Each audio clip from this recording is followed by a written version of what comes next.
Hey, welcome to World Code Updates. Please subscribe to my channel and press the bell icon for more updates. The tropical sun glared over the South China Sea, its harsh rays illuminating a region simmering with tension and uncertainty, but the waters were anything but calm.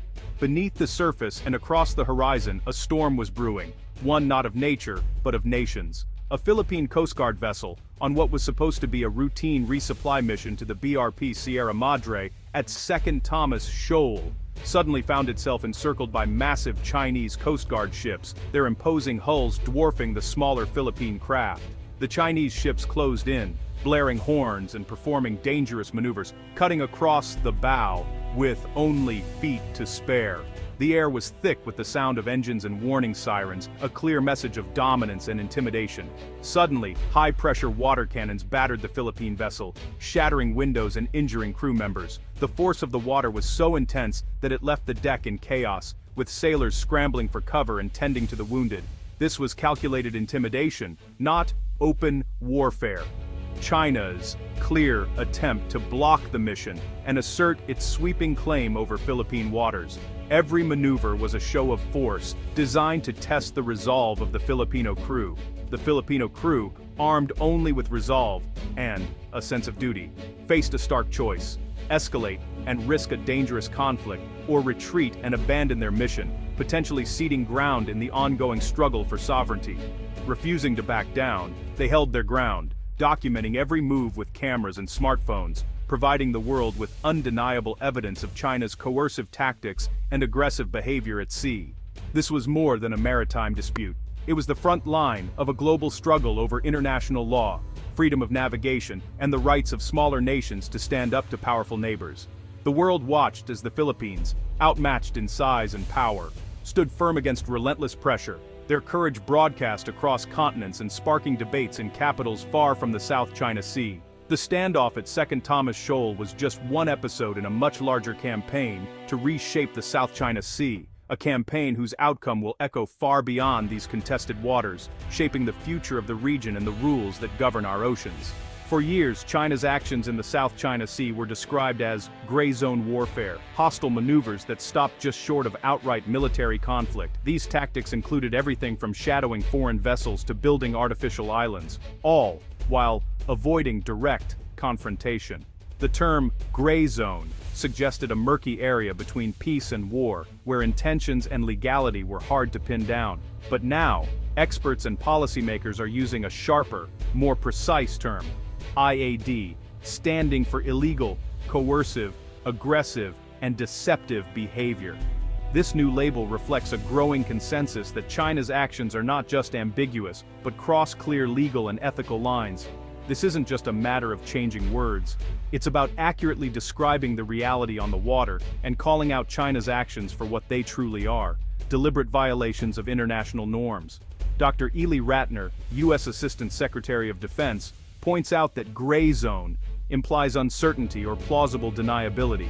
But there's nothing ambiguous about ramming civilian boats, firing water cannons at fishermen, or blocking access to vital reefs. These are clear aggressive acts. China's repeated actions violate international law, especially the landmark 2016 Arbitral Tribunal ruling, which rejected China's sweeping claims in the South China Sea. Despite this, China continues to ignore the ruling and escalate its activities. The IAD framework exposes the reality. These are not subtle or deniable moves, but blatant attempts to intimidate, dominate, and control the region's waters and resources. When Chinese militia swarm around Philippine reefs or confront Philippine ships near disputed territory, it's not a gray area, it's outright coercion and intimidation, designed to force smaller nations into submission. This new language helps the world see the threat more clearly, making it easier for countries to rally support and coordinate a stronger, more unified response to these challenges. It reframes the issue entirely. This isn't just about competition or regional rivalry, but about a powerful nation systematically violating its neighbors' rights and international law. Clarity in language is crucial for building alliances, justifying countermeasures, and ensuring that the international community understands the stakes involved. The Philippines can now state plainly to the world: we are facing illegal, aggressive acts, not just a gray zone game, but a direct challenge to our sovereignty and security. By naming and exposing IAD, it becomes much harder for other nations to look away or remain neutral, increasing international pressure for action and accountability. The world sees the standoffs, tense moments at sea, warships facing off, and headlines warning of escalation. But the real response to China's increasingly assertive behavior in the region is far more strategic and long-term than these dramatic encounters suggest. US and Philippine defense planners understand that building credible deterrence is not achieved overnight. It requires patience, sustained effort, and unwavering resolve. The ultimate goal is clear: to make any act of aggression so costly and risky for Beijing that it becomes unthinkable. That's why the US is increasing its rotational military presence in the Philippines, investing in upgrades at key bases under the Enhanced Defense Cooperation Agreement, or EDCA. These are not permanent US bases, but rather strategically located sites designed for rapid response, joint operations, and flexible deployment in times of crisis.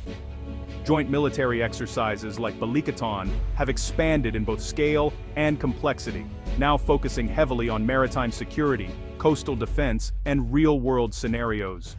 These drills are more than just training. They build trust, enhance interoperability, and ensure that Filipino and American forces can operate seamlessly together if a crisis erupts. The sight of Allied warships and Marines training side by side sends a powerful message of unity and resolve, serving as a visible deterrent to would-be aggressors. The strategy is not about preparing for war, but about preventing one, by making the Philippines a much tougher and less attractive target for coercion or attack. Consistent investment in defense, along with a growing coalition of like-minded nations, is gradually shifting the balance toward greater regional stability and security. The message to Beijing is unmistakable: coercion and intimidation will not succeed, and the Philippines will not stand alone. Deterrence is a patient, deliberate, and collective effort, one that requires time, coordination, and the shared commitment of many partners. Today, the Philippines stands stronger than ever, backed by allies and partners who are united in their resolve to uphold peace and stability in the region. The Philippines isn't a passive pawn, it's actively shaping its security environment. Manila is forging partnerships with Japan, Australia, South Korea, and European nations, leading to real cooperation, joint drills, Coast Guard training, and new defense agreements. By diversifying alliances, the Philippines reduces reliance on the US and builds a resilient security network. Manila is pushing ASEAN for a stronger, unified stance on the South China Sea and a binding code of conduct. At home, the Philippines is modernizing its military, acquiring new ships, aircraft, and missile systems to build credible self-defense. The message is clear: the Philippines is taking charge of its own security. Australia and Japan have become vital partners for the Philippines. Japan is negotiating a reciprocal access agreement, allowing joint training and exercises, and has already provided large patrol vessels. Australia has ramped up defense engagement, conducting joint amphibious landings and patrols with the Philippines. When Australian or Japanese ships sail with Filipino vessels, any aggression becomes a multilateral issue. This trilateral and quadrilateral cooperation complicates Beijing's calculations and strengthens deterrence. The Philippines is now a hub for collective defense in the region. To counter China's creeping control, allies use maritime cooperative activities, persistent collective presence at sea. Joint patrols by the Philippines, US, Japan, and Australia challenge China's claims simply by being there. These operations reinforce the South China Sea's status as international waters and improve shared surveillance. Coordinated patrols track Chinese militia, document illegal activities, and provide evidence to the world. For Filipino fishermen and commercial shipping, Allied patrols mean safety and reassurance. Maritime cooperation is both a security measure and a public service for the region. Imagine commanding a small Philippine patrol boat escorting supplies to Second Thomas Shoal. Suddenly, you're surrounded by larger, faster Chinese ships blaring warnings and closing in. The water cannons hit, shattering glass, injuring crew, designed to incapacitate. Your orders: stay calm, complete the mission, and document everything. You record the harassment, knowing the world needs to see it. Despite being outmatched, you feel a sense of purpose. You're the front line, protecting your country's future. The presence of Allied ships and planes nearby is a lifeline, showing you're not alone. We are holding the line, and we will continue to hold it. The Philippines is the linchpin of Indo-Pacific security, sitting astride the world's most critical sea lanes. Its islands form a natural barrier, complicating any hostile navy's movement from the South China Sea to the Pacific. Allied access to Philippine bases and choke points like the Luzon Strait is a powerful deterrent. For Manila, the threat is real and immediate. This is not theory, but daily reality. The Philippines' frontline perspective gives it a strong voice in shaping regional security. As Manila strengthens its capabilities and alliances, its role as a security hub grows. The region's stability is tied to the Philippines' stability. The archipelago is now the meeting point for collective defense.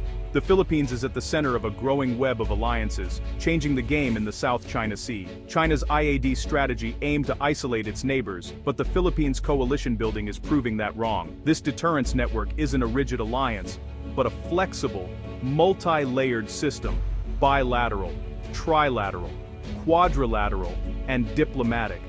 Now, any aggression against the Philippines risks a response from a host of partners, raising the stakes for Beijing. The goal: keep the region contested, not dominated. The vision: a free and open Indo-Pacific, where law, not force, rules the seas. The Philippines stands on the front lines, defending this vision with allies at its side.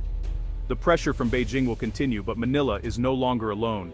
By strengthening its defenses and partnerships, the Philippines ensures the South China Sea remains a shared resource. This collective effort is the best hope for lasting peace and stability in the region.